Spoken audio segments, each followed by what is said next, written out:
কিনা, পিঠের উপরে কষা একটা লাত্তি মারলে ফুস করে মুখ বাড়ায়, জোরে কোন ঠিক কিনা?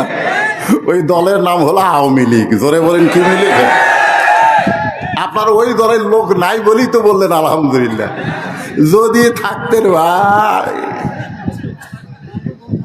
বর্তমানে আলহামদুলিল্লাহ বলার আর সুযোগ।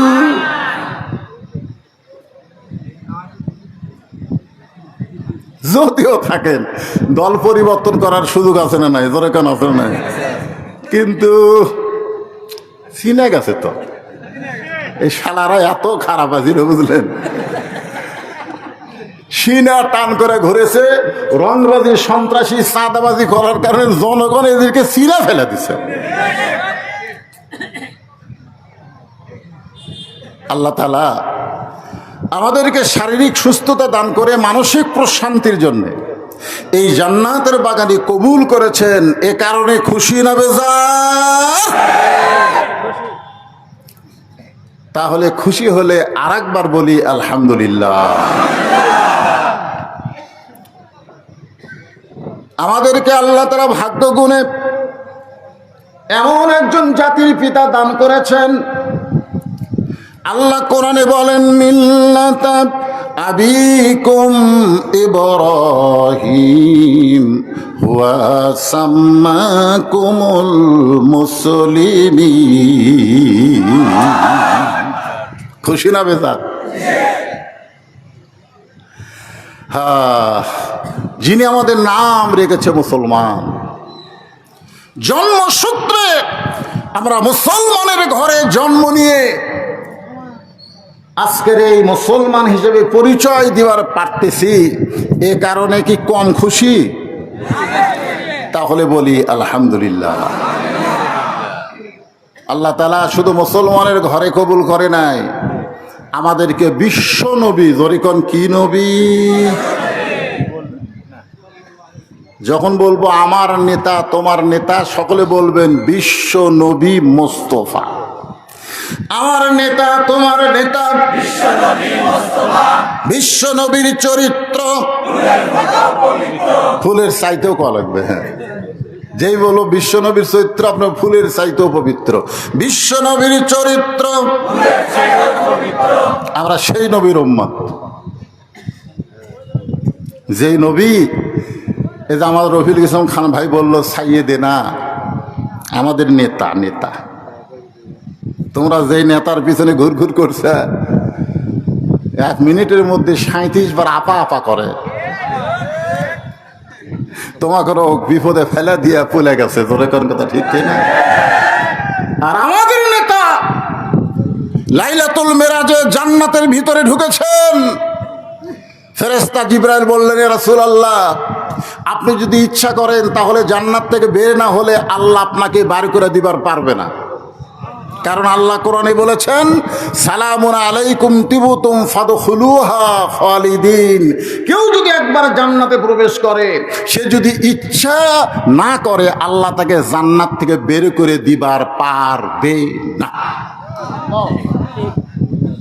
কি কষ্টের দুনিয়া!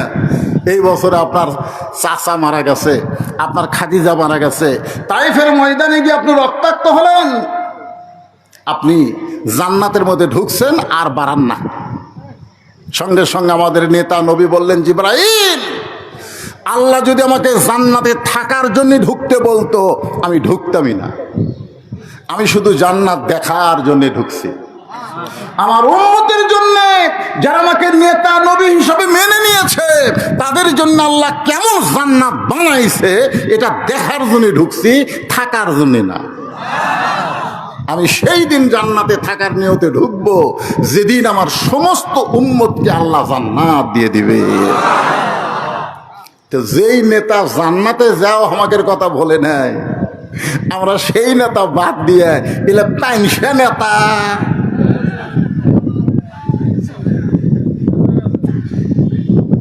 আল্লাহ আল্লাহ আমাদেরকে সেই নেতার উম্মত হিসেবে কবুল করেছেন। খুশি না বেজার? তাহলে জবান খুলে আরেকবার বলি আলহামদুলিল্লাহ।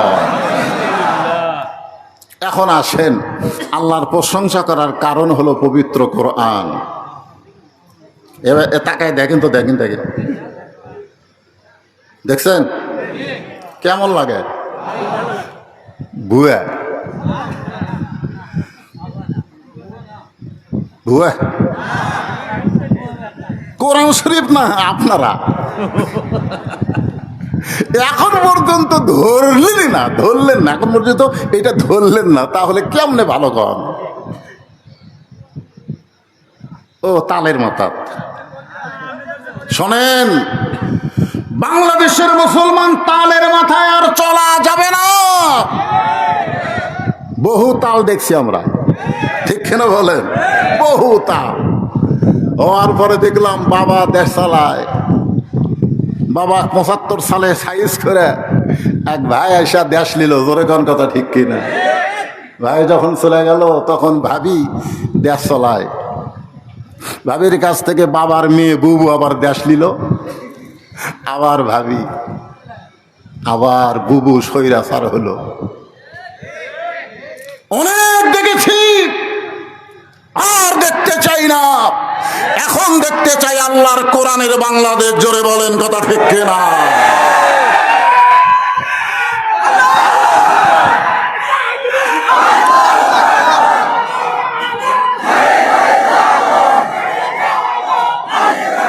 লিল্লাহে তাকবীর। এই যে আপনাকে কিছু লোক এটা ইচ্ছা করে না, ভুল। আল কোরআনের আলো ঘরে ঘরে জ্বলো। না না না, ঘরে ঘরে এলে ভুয়া ভুয়া ভুয়া। ঘরে ঘরে কি একজন কয় সংসদে অসা কোম্পানি একটা ট্যাঙ্কি বানাচ্ছে, ট্যাঙ্কি। সেই ট্যাঙ্কির গাঁত লেখা আছে 2 কোটি লিটার। 5-6টা ডিপ টিউবওয়েল দিয়ে পানি তোলে ট্যাঙ্কির। ওই ট্যাঙ্কির পানি গোটা ঢাকার সমস্ত বাসায় সাপ্লাই হয় পাইপের মাধ্যমে। একদিন গভীর রাত্রে ট্যাঙ্কির ছাপনি খুলে 2টা মরা মোষ ট্যাঙ্কির মধ্যে ঢুকে দিছে। ওই মোষ আস্তে আস্তে ফুলে গলে পানির সঙ্গে মিশ্রণ হয়ে প্রত্যেকটা বাসায় পাইপ দিয়ে পানি চলে যাচ্ছে। আর বাসার লোকেরা ট্যাপ থেকে পানি গিলাসে নিয়ে বলতেছে ওয়াসাকাহুম রব্বুহুম শারাবান তাহুরা। আপনারা বলেন তো পানি পাক না না পাক? কেন না পাক? আপনি তো কোরআন পড়তেছেন আর পান করতেছেন। তাহলে বুঝতে পারছেন যে ঘরের মধ্যে কোরআন পড়ে পানি পান করলে পানি পাক হবে না। যেখান থেকে পানি আসতেছে আমার বাসায়, সেই ট্যাঙ্কি পবিত্র করা লাগবে। ধরে কোন কথা ঠিক না? সেই ট্যাঙ্কির নাম হলো সংসদ। এই জন্য স্লোগান যা আছে আছে, আগে অ্যাঙ্গেলে মার হচ্ছে, এখন আর অ্যাঙ্গেলে নেই, এখন একটা প্যান্ডেলই মার হবে। ধরে কোন কথা ঠিক না? হ্যাঁ, প্যান্ডেলে যে বলো আল কোরআনের আলো, আপনারা সকলে বলবেন সংসদে জালো। আল কোরআনের আলো, কোরআন হাদিস যেখানে, দুনিয়ার মুসলমান হওয়ার দিবে না, হওয়ার দিবে না। শয়তান খালি মোসর তাও মারতিছে।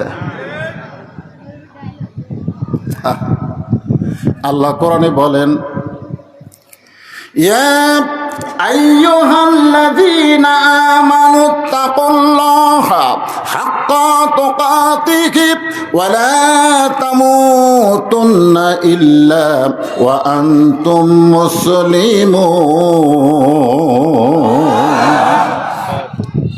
ভাইজান, ইমানদারকে লক্ষ্য করে আল্লাহ বলতেছেন, আল্লাহকে ভয় কর। আর ভয় করতে গেলে মানুষের তৈরি আইন দিয়ে ভয় করা যাবে না। ভয় করতে গেলে লাগবে কার আইন?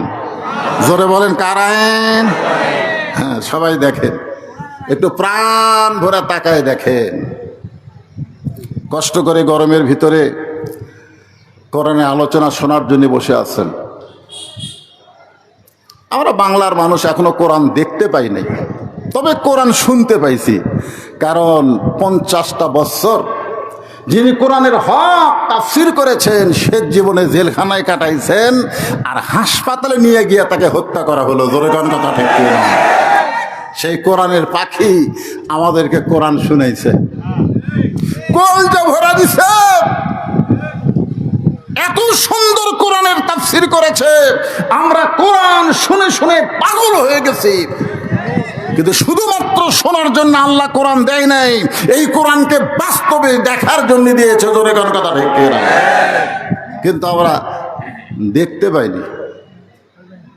আশা করা যায় এবার কোরআন আমাদের দেখা দরকার। জোরে কোন ঠিক কি না? এখন কোরআন দেখতে গেলে আমাদের কি করণীয়?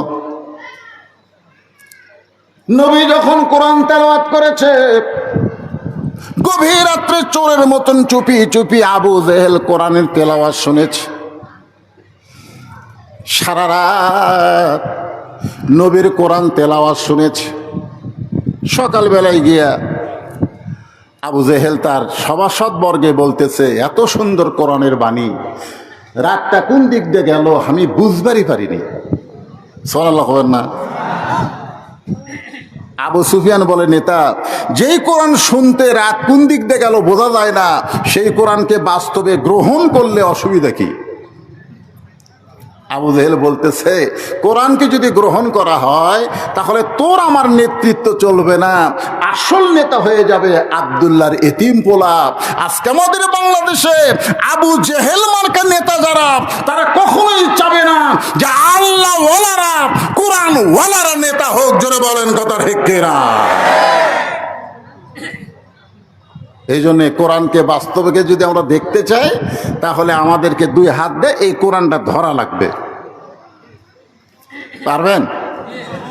এই যুবকেরা, এই যারা স্বৈরাচারকে পতন করছে, যে সমন্বয়ক, আজকে ছাত্র আন্দোলন, এরা কিন্তু আল্লাহর কোরআন ধরে নেই।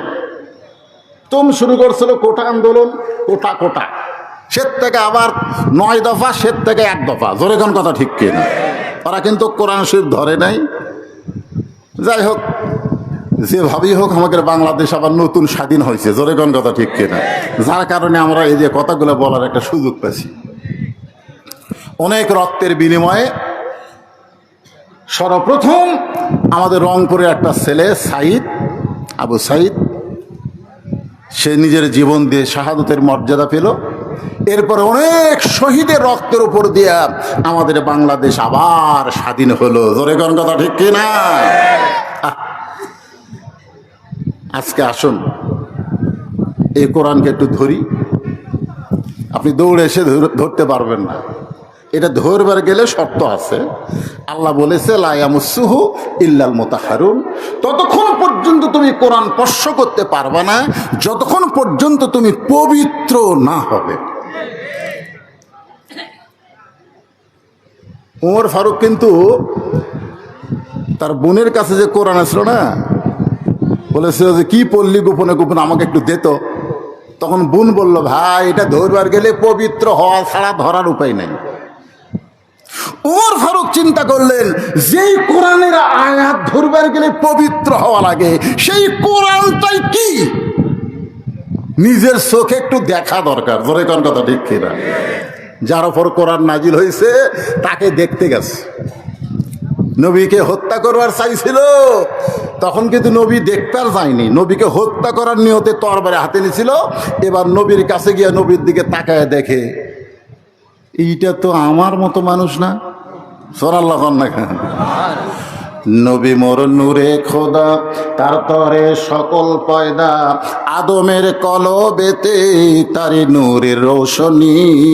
সবাই বলেন নবী মোর পরশমণি, নবী মোর সোনার খনি, নবী নাম ভাবে যেজন সেই তো দোজা হানের ধ্বনি। সুবহানাল্লাহ বলেন। ওমর ফারুক ইসলামকে কবুল করে কোরআনকে গ্রহণ করলেন। এমন ভাবে কোরআনকে গ্রহণ করলেন, এক সময় আল্লাহ তাআলা এই কোরআনের ওসিলায় ওমরকে বাংলাদেশের মতন 96টা দেশের নেতা বানায়া দিলে। বাংলাদেশের মতন কয়টা?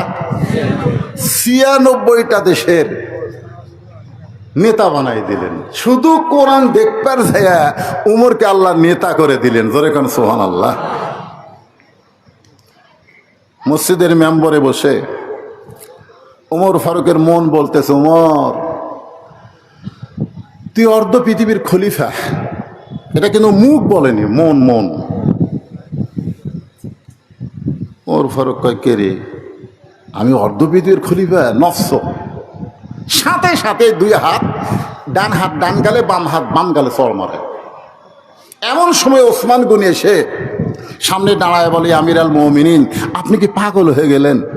নিজের গালে নিজে চড় মারেন, কারণ কি? ওমর ফারুক বলে, ওসমান, আমার মন আমাকে বলতেছে আমি অর্ধ পৃথিবীর খলিফা হয়েছি। ওসমান বলে, ঠিকই তো কইছে, মন তো আপনার ঠিকই কইছে, মন তো ভুল কয় নাই, এতে আবার নিজের গালে চড়ান খেন। ওমর ফারুক বলে, ওসমান, আজকে মন বলতেছে অর্ধ পৃথিবীর খলিফা, কিন্তু আমার ঈমান বলতেছে আমার অতীতের খবর কি? ওসমান গনি বলে, আমির আল মুমিনিন, আপনার অতীতের কি খবর? ওমর ফারুক বলে, আমি একটা রাখাল ছিলাম, খালার বাড়িতে রাখালি করতাম। ছাগল নিয়ে যখন সন্ধ্যায় আসতাম, আমার খালা আমার চুল ধরে বলতো, ওমর কয়টা ছাগল নিয়ে গেলে, কয়টা ফেরত আনলে? আমি গুনার দিকে 3-4টা কম।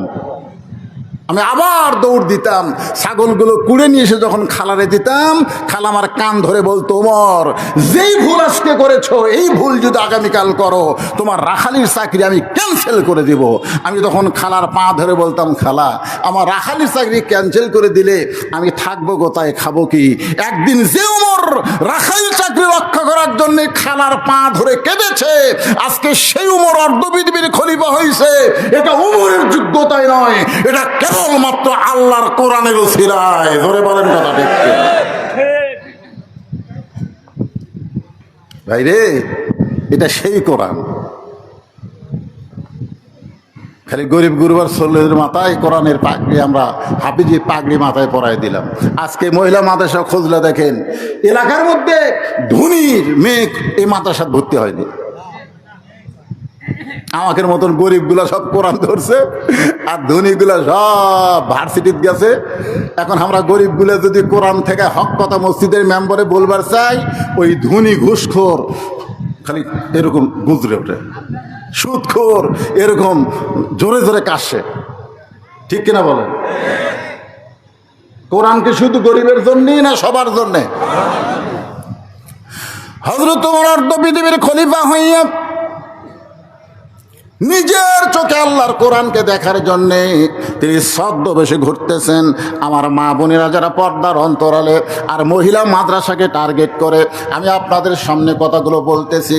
ওমর ফারুক ছদ্মবেশে মদিনার অলি গলি যখন ঘুরতেছে, এমন সময় দেখতে পাই দুই পাহাড়ের মাঝখানে একটা সুন্দরী মেয়ে ধীর গতিতে হেঁটে হেঁটে আসতেছে।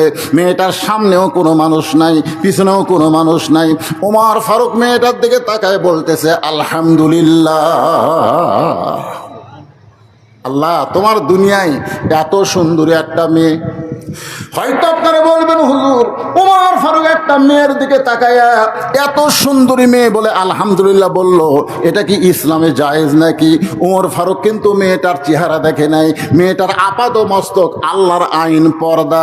আল্লাহর ইসলাম বলে যে মেয়ে দেখতে যদিও কালো হয়, যদি মেয়েটা দেখতে খাটো হয়, আর আল্লাহর কোরআনের পর্দা যদি মেনে চলে, আল্লাহর ইসলাম কেবলমাত্র তাদেরকেই সুন্দরী মেয়ে বলে। এখন আপনাদের এলাকায় সুন্দরী মেয়ে বলতে আপনারা কি বুঝতেছেন? হ্যাঁ, পরিমণি, পরিমণি কলেজ ভার্সিটি মেয়েরাই সুন্দরী নাকি? মহিলা মাদ্রাসার মেয়েরা কি? জোরে বলেন। মেয়েটা যদি দেখতে কালো হয়, খাটো হয়, এরপর আল্লাহর কোরআনের পর্দা যদি মেনে চলে, আল্লাহর ইসলাম কেবলমাত্র তাদেরকেই সুন্দরী বলে। বেপর্দা নারী যারা বিশ্ব বেহায়া তারা, আর পর্দানিশী নারী যারা বিশ্ব সুন্দরী তারা। ধরে কান কথা ঠিক কিনা? ওমর ফারুক মেয়েটার নিকটে গিয়া, মা মাগো, এই নির্জন পথে তুমি একা একা চলতেছো, তোমার সামনেও মানুষ নাই, পিছনেও মানুষ নাই, তোমার অন্তরে কি কোনো ভয় ডর লাগতেছে না? মেয়েটা পর্দার ভিতর থেকে বলে, পথিক তুমি কি হযরত উমরকে চিনো? জোরে কান সুবহানাল্লাহ। মেয়েটা কাকে বলতেছে? উমরকে বলতেছে, পথিক তুমি কি হযরত উমরকে চিনো? যেদিন উমর ফারুক আল্লাহর কোরআন দিয়ে রাষ্ট্র চালায়, সেদিন থেকে একজন মহিলা পৃথিবীর এক প্রান্ত থেকে আর এক প্রান্তে যাবে, তার কলিজায় আল্লাহ ছাড়া অন্য কারো ভয় থাকবে না। আল্লাহর কোরআন দিয়ে যেদিন বাংলাদেশ চলবে, সেই দিন একজন মেয়ে বাংলাদেশের এই প্রান্ত থেকে ওই প্রান্ত পর্যন্ত যাবে, ওই মেয়েটার কলিজায় আল্লাহ ছাড়া অন্য কারো ভয় থাকবে না, কারণ কোরআনের কারণে আল্লাহ তাকে পুরাপুরি নিরাপত্তা দিয়ে দিবে। মেয়েটা বলতেছে, পথিক তুমি কি হযরত উমরকে চিনো? হ্যাঁ, যদি চিন্তা তাহলে এরকম বেসাইজা কথা বলতে না। যেদিন থেকে উমর আল্লাহর কোরআন দিয়ে রাষ্ট্র চালায়, সেদিন থেকে পৃথিবীর এক প্রান্ত থেকে আর এক প্রান্তে একটা মহিলা যাবে, তার কলিজায় কার ভয়? জোরে বলেন, কার ভয়? আর আমাকে কলিজায় এখানে যারা আপনারা বসে আছেন, এখন আর ভয় নেই। আগে আপনাকে উল্লাপাড়া যদি ওয়াজ করতে আসতাম, আমার বউ আমাকে আগেই বলতো, দেখে শোনা ওয়াজ করবে, দেখে শোনা ওয়াজ। কি দেখবো রে? দেখবেন আশেপাশে পুলিশের গাড়ি আছে কিনা, র্যাবের গাড়ি আছে কিনা, বর্তমান সরকারের কোনো ক্যাডার আছে কিনা, ক্যাডার। তা আমরা আগে এরকম দেখতাম। যদি দেখি যে কিছু আছে, তখন ওরা তেল তেলা মেরে দিতাম, তেল তেলা। ইমান যদি থাকতো তাহলে আমরা এভাবে দেখতাম না, আমরা এইভাবে দেখতাম। জোরে কোন কথা ঠিক কিনা? আমরা দেখতাম কি আছে? আল্লাহ যদি থাকে, এরা চামচা করে খাওয়া আছে। পুলিশ ধরার ভয় করছে, কিন্তু বেলকুচিতে কাউসারি ভাইকে আজরাইলি ধরছে। জোরে কোন কথা ঠিক কিনা? আমার তাই ভাই রে, এমন একটা পরিবেশ হলো ভাই, চিন্তা করে ওয়াজ করা লাগে, পুলিশ যেন না ধরে। ওই দিন কাউসারি ভাই আজরাইল ধরবি আর মনই নেই। আমরা দুই ভাইকে তো একই থানা তো আছে, ওই বেলকুচি থানাত কাউসারি ভাইয়ের ওয়াজ, আমার ওয়াজ। আমাকে বললো, ভাই ওয়াজ শেষ, আপনার যদি আগে হয় তাহলে আমার জন্য দেরি করবেন, আর আমার যদি আগে হয় আপনার জন্য দেরি করব। আমরা কড্ডার মোড় পার হয়ে এরা দুধ একেবারে গরম করে চা দেয়, আমরা দুই ভাই একসাথে খাবো। দুই জনের অন্তর কিন্তু পুলিশ ধরার ভয়। যেরকম কি ধরার ভয়? ওয়াজ শেষ করার পরে আমি চিন্তা করলাম, কাউসারি ভাইকে কল দে, ও তো কল দিচ্ছে না, তার মানে ওয়াজ শেষ হয়নি। আমি যখন কল করলাম, ওর সাথী ধরে বলতেছে, হুজুর কিছুক্ষণ আগেই কাউসারি সাহেব এনায়েতপুর হাসপাতালে মারা গেছে। কে ধরছে, পুলিশ না আজরাইল? কথা বলেন। পুলিশ ধরার চিন্তায় হক কথা গোপন করেছি। আল্লাহ কয়, পুলিশ ধরার আগেই তোকে আজরাইল ধরতে পারে। ধরে কোন কথা ঠিক কিনা? এখানে যত মানুষ আমরা আছি, আমাদের সবাইকে কিন্তু আজরাইল ধরবে। ধরে কোন কি করবে? ছাড়বে নাকি? ছাড়বে?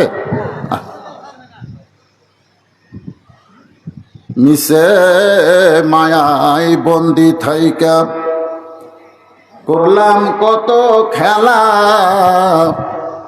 পশ্চিমে তাকিয়া দেখো তোমার জীবনের ডুইবা গেছে বেলা।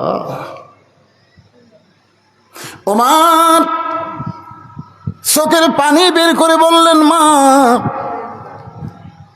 তোমার অন্তরে শুধুমাত্র আল্লাহর ভয়, কোরআনের আইন চলার কারণে, কিন্তু তুমি যেভাবে চলতেছ আমার মনে হয় তোমার ভিতরে কোনো দুঃখ লুকে আছে, কারণ তোমার চলাটা অত্যন্ত ধীর গতি। বলো তো মেয়ে, তোমার ভিতরে কোনো দুঃখ আছে নাকি? মেয়েটা বলে, পথিক রে, আমি আসলেই একজন দুঃখী নারী। আজকে 6 দিন হলে হযরত ওমরকে খুঁজে বেড়াই। আমি আসলেই একজন দুঃখী নারী, আজকে 6 দিন হলে আমি হযরত ওমরকে খুঁজতেছি। সুবহানাল্লাহ। কয়দিন? যদিও হযরত ওমরকে খুঁজে পাই, তাহলে আমার দুঃখের কথা তার কাছে একটু বলবার চাই। ওমর ফারুক বললেন, মা তুমি যে ওমরকে খুঁজতেছো, ওমরকে না পাইলে সেই দুঃখের কথা কি আমাকে বলা যায় না? মেয়েটা বলে, পথিক এত সাহস ভালো না, যেই কথা হযরত ওমরকে বলবো সেই কথা দুনিয়ার কোনো মানুষকে আমি বলবো না। ওমর ফারুক বললেন, মা তুমি যেই ওমরকে খুঁজতেছো আমি হইলাম সেই ওমর। মেয়েটা ছোট বাচ্চার মতন কান্দের বলে, ইয়া আমিরুল মুমিনিন, আপনি যদি সেই ওমর হন তাহলে চোরের মতন একা একা কেন ঘুরতেছেন? আপনার কি কোনো স্যামসা নাই? ধরে কোন কি নাই? চোরের মতন একা একা কেন ঘুরতেছেন? আপনার কি পুলিশ নেই, র্যাব নাই?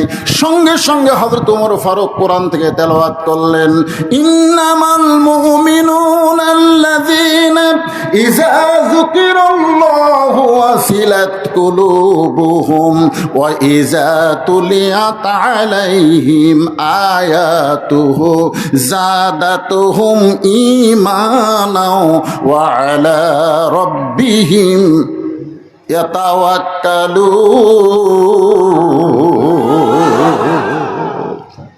আল্লাহর কোরআনটা কি নিজের চোখে একটু দেখেন।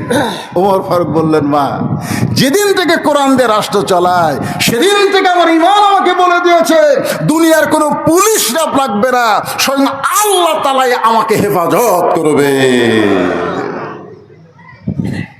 সামান্য একটা এমপি হলেই সামনে পুলিশের গাড়ি, পিছনে পুলিশের গাড়ি, জোরে কোন কথা ঠিক কিনা? আর বাংলাদেশের মতন ৯৬টা দেশের খলিফা। কোন চামচা লাগে? র্যাব লাগে? পুলিশ লাগে? আপনারা বলেন তো, পুলিশগুলা কি নেতার না জনগণের? নেতার না জনগণের? কিন্তু গত বছরগুলোতে পুলিশ একটাও জনগণের ছিল না, সব নেতার হুকুমে ছাত্রদের বুকে, জনতার বুকে গুলি করছে। ধরে কোন কথা ঠিক কিনা? একটা পুলিশও জনতার ছিল না, সব নেতার। এই রে নেতা আসতেছে, যত বড় নেতা তত বেশি পুলিশ। আরে হুন্ডালারা চামচেরা, আপনি দেখবেন যেই নেতার পিছনে বেশি চামচা ওই নেতা তত মারুক, তত টেকা মারে। জোরে কোন কথা ঠিক কিনা? হ্যাঁ, দেখবেন যার পিছনে বেশি চামচা ঘরে বুঝবেন ওই নেতা মারে বেশি। ওমর ফারুক চোখের পানি বের করে বললেন, মা এখন বলো কি দুঃখ তোমার মনে, যেই দুঃখ নিয়ে তুমি ৬ দিন হলে আমাকে খুঁজতেছ? মেয়েটা বলতেছে, আমিরুল মুমিনিন, আমার জীবনের সবচাইতে বড় দুঃখ হলো আমি ৬ বছর বয়সে ঈমান গ্রহণ করেছি। আপনারা যারা আমার সামনে বসে আছেন, ওয়াজ শোনার পরে মনে হবে আমরা মুসলমান ঠিকই, কিন্তু আমাদের ঈমান নাই। জোরে কোন কি নাই? আজকে দেখেন তো ঈমান আছে কিনা, একটু খেয়াল করে দেখেন। মেয়েটা বলতেছে ৬ বছর বয়সে আমি ঈমান গ্রহণ করছি। আপনারা কি আমার কথা বুঝতে পারতেছেন?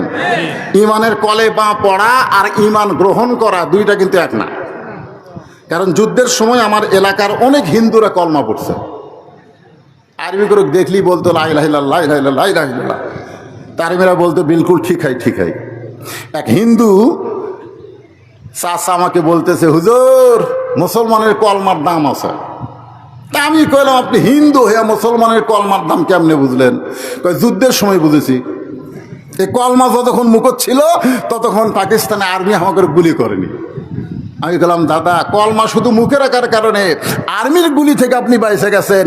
এই কলমা যদি কলিজার মধ্যে জায়গা দিবার পারেন তাহলে জাহান্নামের আগুন থেকে আল্লাহ আপনাকে বাঁচাইয়া দিবে। এখন আপনারা বলেন, ঈমানটা খালি মুখে রাখবেন না ভিতরে ঢুকাবেন? হ্যাঁ, আচ্ছা, ঈমান ভিতরে ঢুকলে তার চরিত্র কেমন হবে? একটা দৃষ্টান্ত দিব। উকিল এসে বলতেছে, উকিল আপনার তো ফাঁসির রায় হয়েই গেছে, যে কোনো সময় আপনার ফাঁসি হবে। এই ফাঁসি থেকে যদি বাঁচবার চান তাহলে রাষ্ট্রপতির কাছে একটা দরখাস্ত লেখেন। রাষ্ট্রপতি যদি দয়া করে আপনাকে মাফ করে দেয় তাহলে আপনার ফাঁসি আর কার্যকর হবে না। এই কথা কে বলতেছে? উকিল বলতেছে। তখন আসামি মুচকি হাসে। উকিল বলে হাসেন কেন? বলে হাসার কারণ হলো তোমার কথা শুনে। উকিল বলতেছে আমি তো ঠিকই বলছি, রাষ্ট্রপতির কাছে দরখাস্ত লেখার কথা, তা হাসেন কেন? বলে পাগলা, আমি আমার জীবনে 3টা রাষ্ট্রপতি ক্ষমতা থাকা অবস্থায় মরা দেখছি। আসামি বলতেছে আমি কয়টা রাষ্ট্রপতি? 3টা রাষ্ট্রপতি ক্ষমতার থাকা অবস্থায় মরা দেখছি। একটা হলো বঙ্গবন্ধু শেখ মুজিবুর রহমান, একটা জিয়াউর রহমান, একটা জিল্লুর রহমান। যারা ক্ষমতা থাকতে নিজেরাই মরে যায়, তাদের কাছে বাঁচার দরখাস্ত কোনো ইমানদার লিখবে? তাসদিক বিল জেনান, কলিজার মধ্যে। উকিল বলতেছে তাহলে আপনার ফাঁসি হবে। আসামি মুসকে মুসকে হাসে। উকিল বলে হাসেন কেন? বলে আমার ফাঁসি হবে কিন্তু আমার মৃত্যু হবে না। উকিল কয় কি করেন? আপনার ফাঁসি হবে মৃত্যু হবে না? কেন? না, আল্লাহর কোরআন তার দলিল। আল্লাহ কোরআনে বলেন ওয়ালা তাকুলু লিমান ইয়াকতালু ফি সাবিলিল্লাহি আমওয়াতুন বাল আহইয়াউ ওয়ালাকিন লা তাশউরুন। জল্লাদ শাহজাহান বলেছে জামাত ইসলামের যত নেতাকে ফাঁসির মঞ্চে নিয়ে যাওয়া হয়েছে, একজন নেতার চোখে পানি দেখি নাই, বরং সবার মনে আনন্দ, সবার মনে আনন্দ। কারণ ফাঁসির দড়ি বরণ করতেছে, জান্নাতের দরজা আল্লাহ তাদের জন্য খুলে ধরেছে। কি মনে করতেছেন? ফাঁসি হবে কিন্তু মৃত্যু? একথা কার? আল্লাহর কোরআন যারা দেখেছে এই বিশ্বাস তাদের কলিজায়। কোরআনের দল করবেন, আপনি মরে যাবেন। আল্লাহর রাসূল বলতেছে মান সাল্লাল্লাহু তাআলা আশ-শাহাদাতা বিসিদকিন বাল্লাগাহুল্লাহু মানাজিরাশ শুহাদা ওয়া মাতা আলা ফিরাশিহি রাওয়াহুল বুখারী কিতাবুল মাগাজি। জোরে কোন সুবহানাল্লাহ। এই কোরআনের বিজয়ের আন্দোলন যারা করে বাংলার জমিনে, এই আন্দোলন করতে গিয়ে জেল খাটে, জুলুমের শিকার হয়, যদি ওই লোকটা নিজের বিছনায় মৃত্যুবরণ করে, আল্লাহ রাসূল বলেছে হাসরের ময়দানে আল্লাহ তাকে ইসলামে আন্দোলন করার কারণে, কোরআন বিজয় আন্দোলন করার কারণে আল্লাহ হাসরের ময়দানে তাকে শহীদদের কাতারে দাঁড় করায়া দেবে।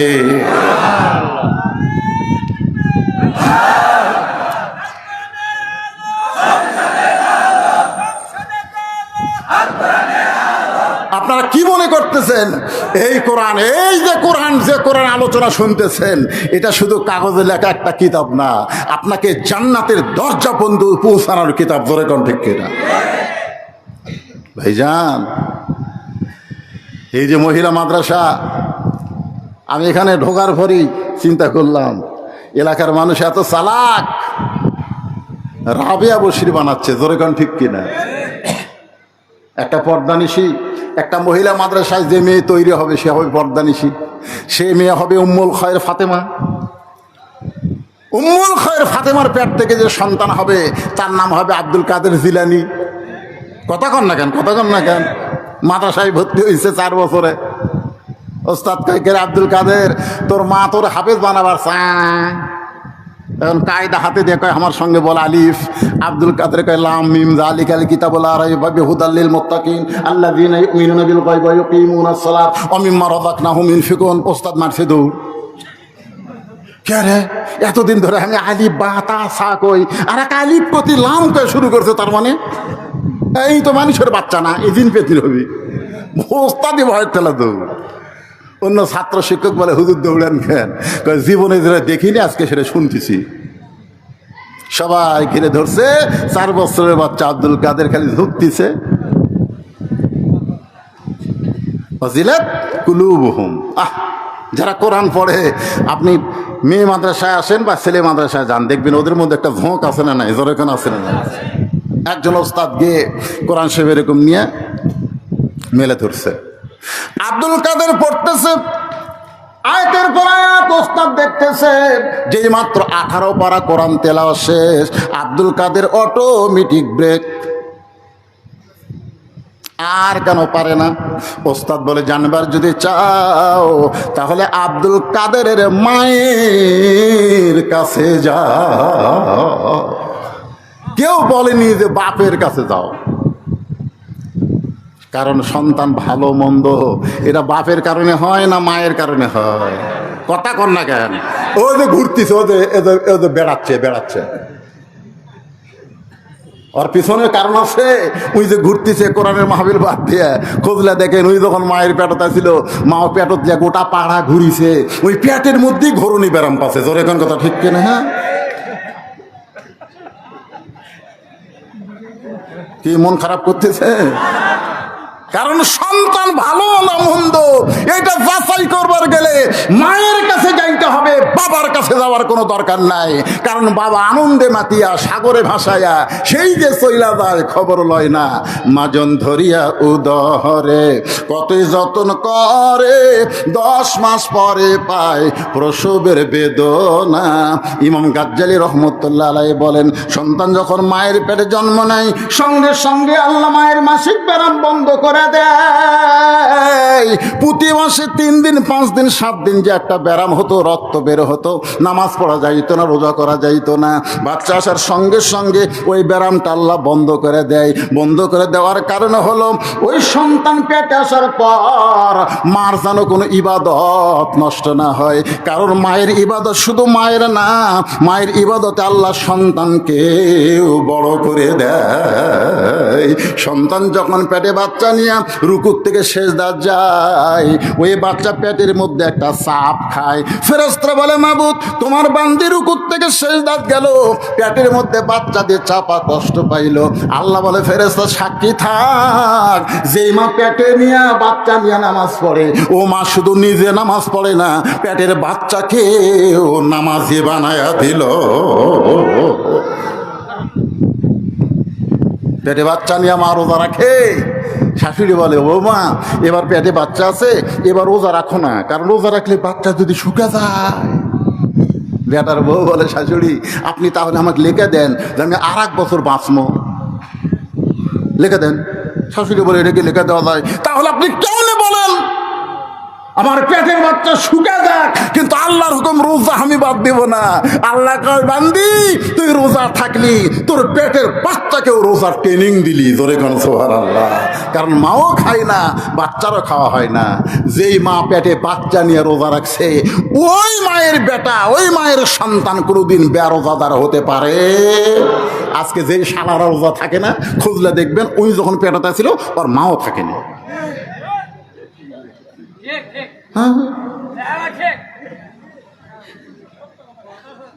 কারণ সন্তান ভালো হয়। একটা খ্রিস্টান বলেছে একটা ভালো যদি সন্তান চাও তাহলে একটা ভালো মায়ের দরকার। যেরকম কিসের দরকার? মায়ের দরকার। আপনারা কি বিরক্ত হচ্ছেন? দেখতে আইছে সবাই, দেখি মাও আব্দুল কাদের কামদত করে লিয়া উম্মুল খায়র ফাতেমা জানলাতে দেখে, কেরি গতকালই ভর্তি করে দিলাম, ছেলে কোরআনে হাফেজ বানাবো। হুজুর আমার আব্দুল কাদের কি বেয়াদবি করছে? বলে, বেয়াদবি একটাই, আলিফ কয়নি, লাম মিম কয়ে 18 পারা কোরআন শুনালো। আব্দুল কাদের মা কান্দের, বলে, আল্লাহর শপথ করে বলতেছি আমি জানি না। আমার আব্দুল কাদের যে আপনাকে 18 পারা কোরআন শরীফ শুনাইছে, আল্লাহ শপথ করে বলতেছে আমি জানি না। ওস্তাদ বলে, মা তুমি না জানলেও তুমি কি জানো? বলে, আমি হলাম 18 পারা কোরআনের হাফেজা। আব্দুল কাদের যখন আমার পেটে ছিল, আমি 1 ওয়াক্ত নামাজ বাদ দেইনি, একটা রোজাও বাদ দেইনি। আব্দুল কাদের যখন ভূমিষ্ঠ হলো, যখন আব্দুল কাদেরকে আমি কোলে নিতাম, আল্লাহর কোরআন তেলাওয়াত করতাম। আব্দুল কাদের যখন কাঁদতো, আমি বাবু তো আর কান্না থামাইনি, আল্লাহর কোরআন তেলাওয়াত করে করে ওর কান্না থামাইছি। আব্দুল কাদের যখন আমার স্তনে দুগ্ধ পান করতো, আমি তখন কোরআন তেলাওয়াত করতাম, ও আমার স্তনে দুগ্ধ পান করতো। আব্দুল কাদের যখন রাত্রেবেলা বিছনায় ঘুমাতে যাইতো, আমি 1 পারা কোরআন না শোনাইলে আমার আব্দুল কাদের কোনোদিন ঘুমাইতো না। আমার মনে হয় এই 4 বছরে আমার 18 পারা কোরআন বহুবার আব্দুল কাদেরকে শুনাইছি, আর শুনতে শুনতে আমার বাচ্চাটা হয়তো মুখস্থ করে ফেলেছে। সমস্ত ওস্তাদ বলতেছে, মা যদি ভালো হয় সন্তান আল্লাহর ওলি হয়। তাহলে এখানে যে মহিলা মাদ্রাসা বানাইছেন, আপনারা আল্লাহর ওলির ফ্যাক্টরি বানাচ্ছেন। যেরকম কথা ঠিক কিনা? কি বাবা কিছু যদি কোয়া লাগে হামাক কর এবারে কি কবা হামাক কবা কয়জন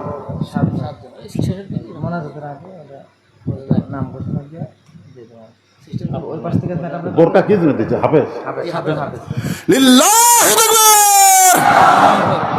সাতজন মা ছোট্ট বাচ্চারা সাতজন মহিলা কই আমরা কই মা কই আর খালাই কই কোরআনের হাফেজা হয়ে গেছে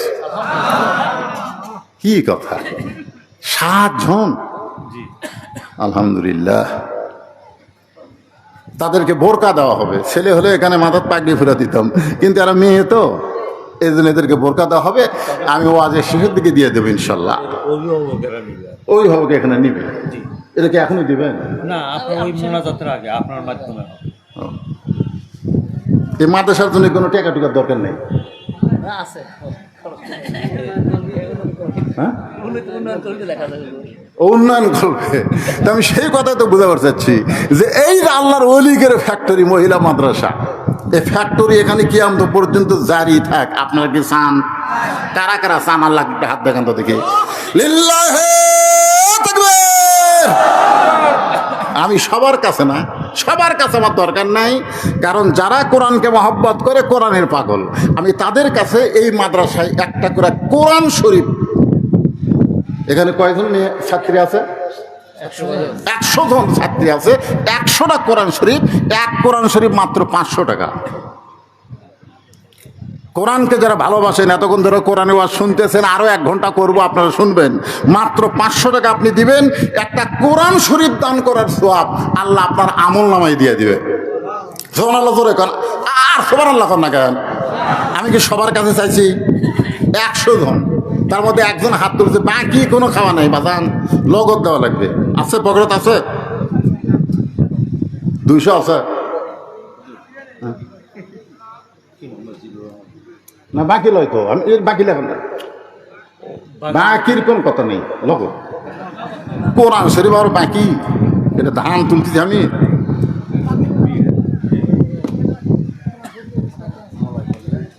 কোরআন শরীফ তো চাই আমি কোরআন শরীফ বাবদ কথা আপনারা বুঝলেন না নাকি কোরআন শরীফ বাবদ 500 টাকা 500 টাকা দিবেন একটা কোরআন শরীফ দান করার সওয়াব আল্লাহ আপনাদের আমল নামায় দিয়ে দিবে লিল্লাহি তাকবীর 100টা কোরআন শরীফের মধ্যে এক নম্বর পাওয়া গেছে আলহামদুলিল্লাহ আল্লাহ তোমার একজন পাগল একটা কোরআন বাবদ 500 আর একজন কোরআন শরীফ বাবদ 500 টাকা দান করছে আল্লাহ দানকে কবুল করেন 100টা কোরআনের মধ্যে 2টা পাওয়া গেল আমরা সবাই কোরআনকে ভালোবাসি কোরআনের মিছিল করলাম পকেটে টাকা থাকলে দাবি আছে না থাকলে দাবি নাই আর একজন কোরআন বাবদ 500 টাকা দান করছে আল্লাহ 3টা হয়ে গেছে আমার মা বোনেরা পর্দার অন্তরে যারা ওয়াজ শুনতেছে রে ছেলেরাই এরা ওটা শুরু করলো কেন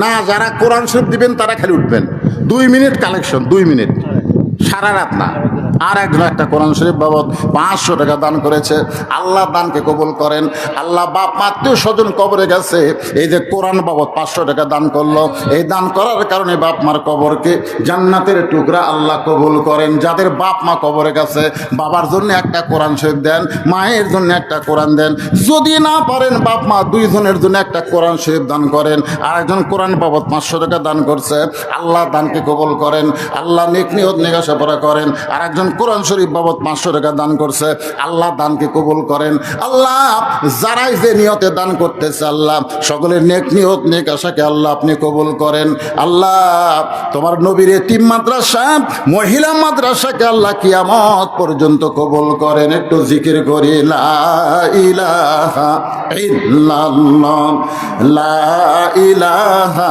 ইল্লাল্লাহ জোরে লা ইলাহা লা ইলাহা ইল্লাল্লাহু মুহাম্মাদুর রাসূলুল্লাহ আরেকজন কোরআন শরীফ বাবা 500 টাকা দান করছে যদি আপনাদের কাছে বেশি মনে হয় যে হুজুর আমার কাছে তো 500 টাকা নেই আমরা ওয়াজ শুনবার আইছি হুজুর টাকা তো আনিনি আপনি যে পেঁয়াজ করতেছেন লগত ঠিক আছে 500 যদি না থাকে আপনি 200 টাকারও কোরআন আছে এই যে এইগুলো কোরআন শরীফ মেরে গেলে 200 টাকা হলেই হয় তো 200 টাকা দেন সবাই দেন আল্লাহর হস্তে দেন আপনাদের কাছে একেবারে একটা রুমাল বা ব্যাগ পাঠিয়ে দিচ্ছি আল্লাহর রাস্তায়। আপনার 10, 20, 50, 100 যা পারবেন আল্লাহর রাস্তায় দেন। দিবেন না? সবাই দেন দেন। দেওয়া শেষ করলি ইনশাল্লাহ একটা না আলোচনা হবে ইনশাল্লাহ। মাশাল্লাহ। আল্লাহ বলার সাথে সাথে ছোট্ট বাচ্চার হাতে তোমার একজন বান্দা যা ছিল মানে 250 টাকা 250 টাকা দান করেছে আল্লাহ কোরআন শরীফ বাবদ। আল্লাহ দানকে কবুল করেন আল্লাহুম্মা আমিন। এই যে এত লোক আপনারা ভাত খিলালেন, সেই আমি আসেনি দেখতেছি, খালি সমানে খিলাচ্ছে, দিয়ে দিয়েই খাসা। সিস্টেমটা ওইরকমই করা ছিল। মহিলার প্যান্ডেলে মহিলা আদায় করতেছে রুহুল আমিন। আল্লাহ কোরআন শরীফ বাবদ 200 টাকা। আল্লাহ আর একজন তোমার বান্দা কোরআন বাবদ 200 টাকা। মাশাআল্লাহ। আল্লাহ যারা দান করলো আল্লাহ সকলের দানকে আল্লাহ আপনি কবুল করেন। ওটাউটি করেন না ভাইজান, ওটাউটি করেন না। শয়তান ধোকা দিবে, জানেন শয়তান কি বলবে? দেশ না। আবার কিছুক্ষণ পরে শয়তান বলবো ওঠ, তুই তো দিব না, তোর দেখাতে গেলে উঠে যান চাইলো। যে লোকটা এখান থেকে উঠলো ও নিজে ওঠেনি, শয়তান ওর গলা ধাক্কা দিয়ে তুললো। টাকা দেওয়ার জন্য ওঠেন, অসুবিধা নেই, যাওয়ার জন্য ওঠেন না। আমি কি সারা রাত আদায় করবো? তাই আদায় শেষ। যে আল্লাহর একজন বান্দা 700 টাকা, একজন 500, একজন 200 কোরআনের জন্য করছে দান। আল্লাহ দানকে কবুল করেন আল্লাহুম্মা আমিন। কে রে ভাই, আমি বললাম যে গামছা নিয়ে ভিতরে যান, 10, 20, 50, 100 যে যা পারে আল্লাহ রাস্তায় দান করবে। আল্লাহ আর একজন কোরআন শরীফ বাবদ 500 টাকা দান করছে। আল্লাহ দানকে কবুল করেন আল্লাহুম্মা আমিন। আল্লাহুম্মা সাল্লি আলা সাইয়্যিদিনা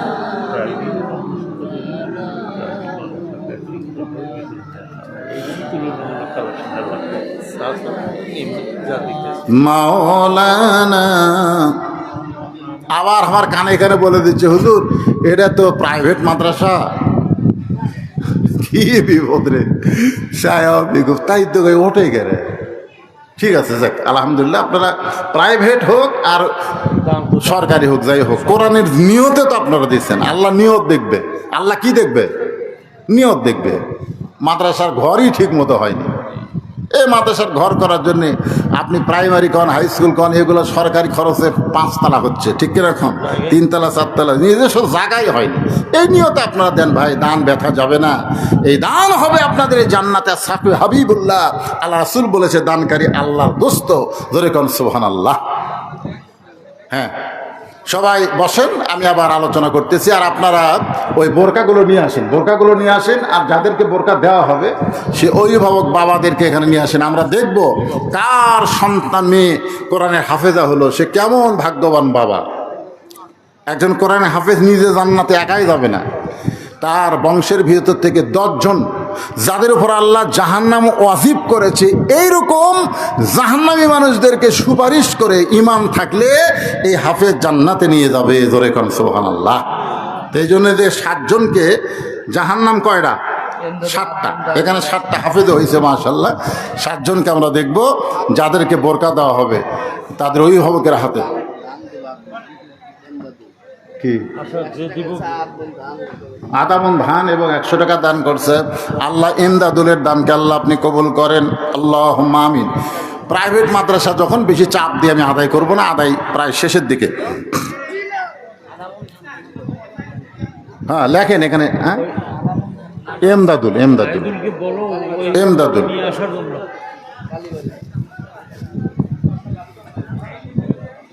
মাশাআল্লাহ। আরেকজন আল্লাহর বান্দা 500 টাকা দান করছে কোরআন শরীফ বাবদ। আল্লাহ দানকে কবুল করেন আল্লাহুম্মা আমিন। আল্লাহুম্মা আমিন। তাহলে কোন জায়গায় গিয়ে আপনাদের রাখছি? মেয়েটা বলতেছে আমিরুল মুমিনিন 6 বছর বয়সে আমি ঈমানকে গ্রহণ করেছি। আপনাদের মনে আছে না? নাই।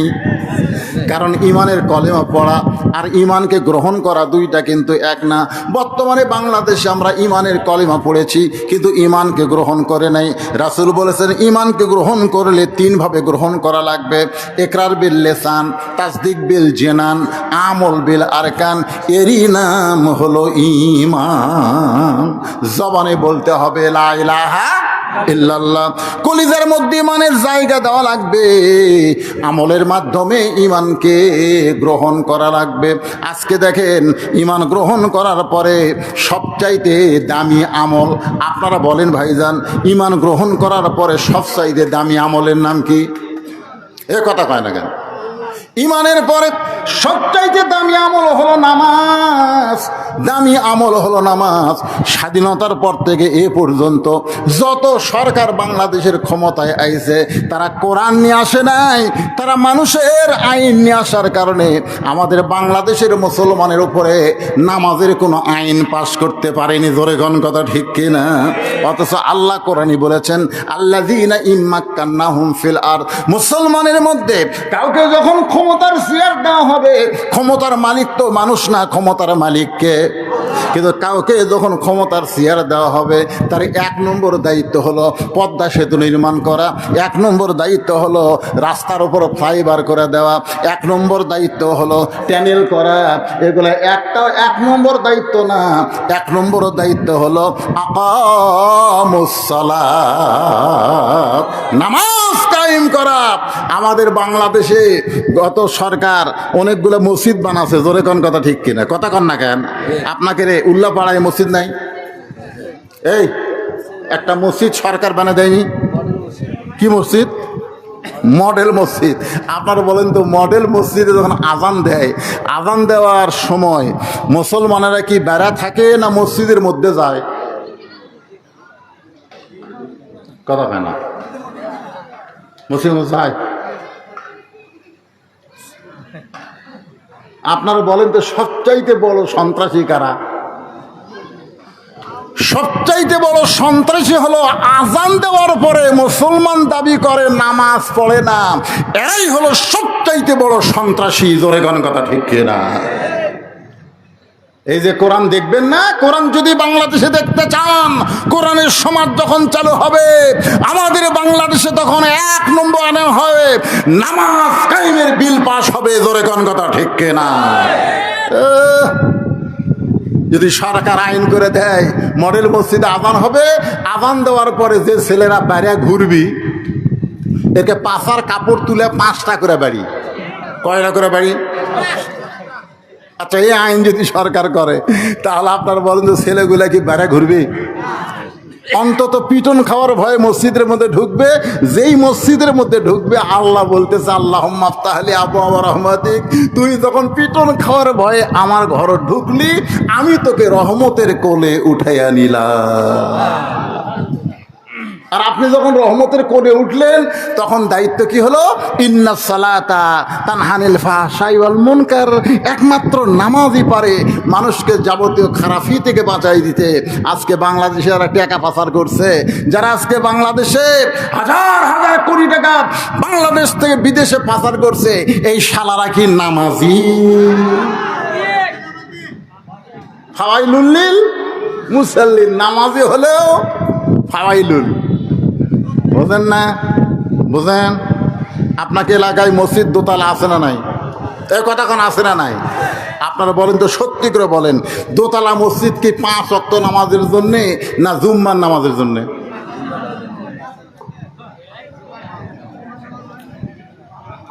দোতলা মসজিদ যেগুলো হচ্ছে, এগুলো 5 ওয়াক্তের জন্যে? একটা দোতলাও কিন্তু 5 ওয়াক্তের জন্য না, কারণ প্রত্যেক ওয়াক্তে 2 কাতার 3 কাতারই মুসল্লি হয় না। আরে একতলাতে আছে 9 কাতার, তাহলে দোতলা করলো কেন? ওই জুম্মার। আপনারা বলতে শুধু জুমার নামাজ পড়ে, 5 ওয়াক্ত পড়ে না, এরা কি নামাজি? এরা ফাওয়াইলুল লিল মুসাল্লিন। আল্লাহ কয়, আমার সঙ্গে যেমন ঠাট্টা করছিস দুনিয়ায়, আমিও আল্লাহ তোদের সঙ্গে ঠাট্টা করবো হাসরে। আল্লাহ বলবে, জুমার নামাজের পার্টিরা, তোরা কারা রে? তখন হাত তুলে করবে, আল্লাহ আমরাই তো জুম্মা নামাজ পড়ছি, 5 ওয়াক্ত পড়িনি, খালি জুম্মা মারছি। আল্লাহ বলে, রহমান রহিম নামের ওসিলায় তোরকে জান্নাত দিয়ে দিলাম, যা।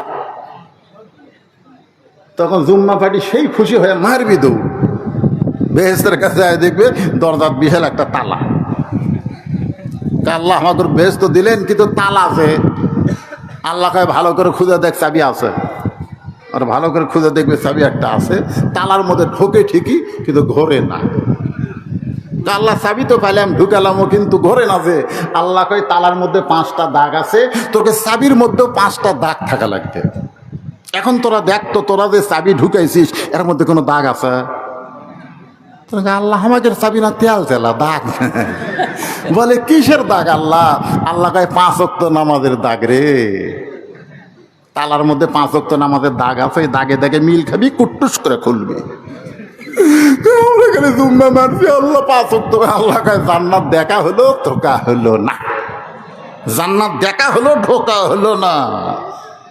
নামাজ যারা কায়েম না করবে তারা জান্নাত দেখতে পারবে কিন্তু ঢুকতে পারবে না। আসসালাতু মিফতাহুল জান্নাহ। আল্লাহর বান্দারা মনোযোগ দেন। আল্লাহর কোরআনকে যদি দেখতে চান তাহলে 1 নম্বর হলো নামাজ। রাসূল বলেছেন লা সালাতা লা ঈমানা, যারা নামাজ নাই তার ঈমান নাই।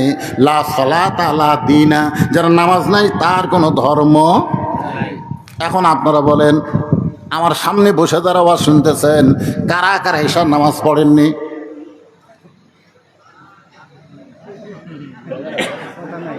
না, মনে মনে চিন্তা করে দেখেন তো কারা কারা পড়েননি।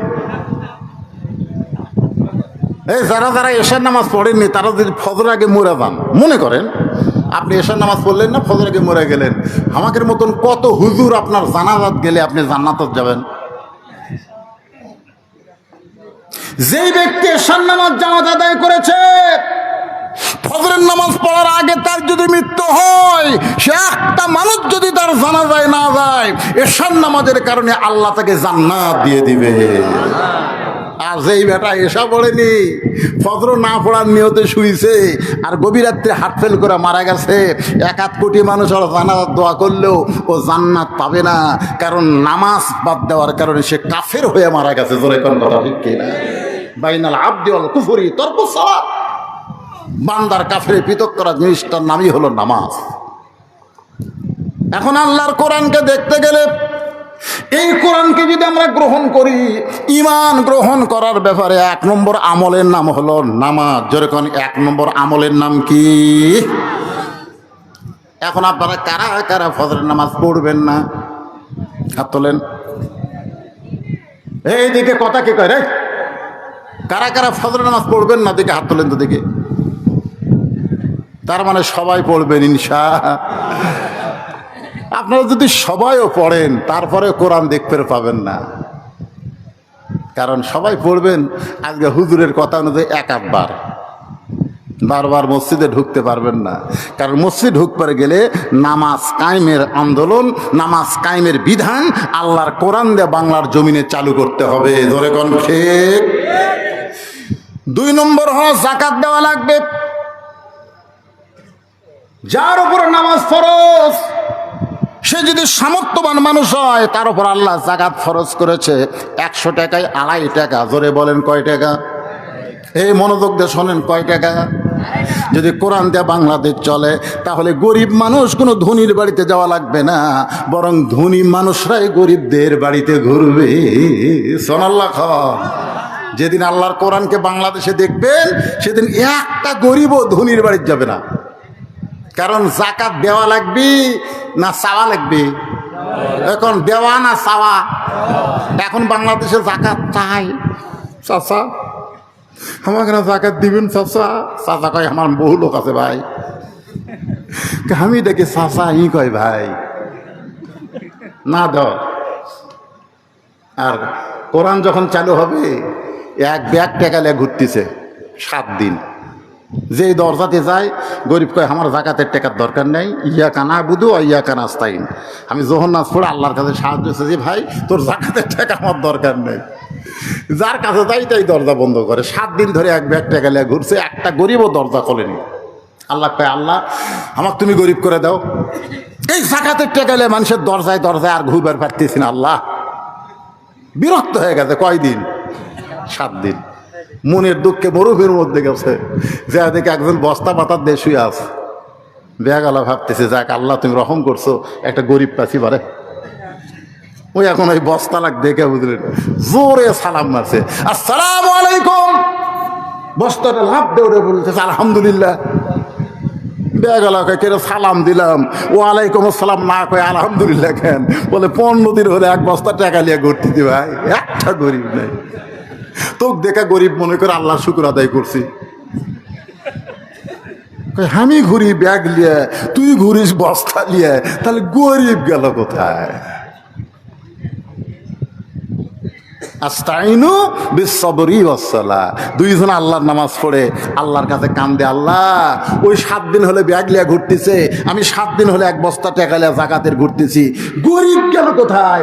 আল্লাহর পক্ষ থেকে জানানো হচ্ছে, নামাজ কায়েমের পরে জাকাত দেওয়া যদি আল্লাহর হুকুম মনে করে শুরু করে দেয়, ওই দেশের জন্য আল্লাহ রহমত বরকতের দরজা খুলে দিয়ে গরিবের দরজা, অভাবের দরজা আল্লাহ বন্ধ করে দেয়। যখন জাকাত দেওয়া শুরু হয়ে যাবে, আপনারা বলেন তো বাংলাদেশের নিচে খনি আছে না নাই? কথা খুনি আছে না নাই? আমেরিকার একজন ভূতত্ত্ববিদ বলেছে বাংলাদেশের জমির নিচে এত দামি দামি খনি আছে, তেলের খনি, সোনার খনি, কয়লার খনি, বহু খনি আছে। বাংলাদেশ সবচাইতে সমৃদ্ধশালী দেশ, বহু খনি আছে, কিন্তু খনিগুলো এত নিচে, মানে যন্ত্র দিয়ে দেখে 1000 ফুট নিচে। এই খনির তেল তুলবার গেলে, কয়লা তুলবার গেলে যে টাকা খরচ হবি, এখন সেই টাকাই তো উঠবি না, এত নিচে। কিন্তু যখন জাকাত দেওয়া শুরু করবেন তখন খনিগুলার নিচে থাকবে না, আল্লাহ সব খনি উপরে দিয়ে পাঠাবে। সুবহানাল্লাহ কন না কেন? একদিন সৌদি আরব যারা মুরব্বী এখানে আছে শুনে দেখবেন, হাজিদের কাছে সাহায্য আছে। এখন সৌদি আরব শুধুমাত্র কোরআনের কিছু আইন চালু করার কারণে আল্লাহ তাদেরকে এত সমৃদ্ধশালী বানায় দিছে। তার মানে খনিগুলা সব নিচে ছিল, উপরে দিছে। উপরে দেওয়ার মালিককে আরো জোরে বলেন।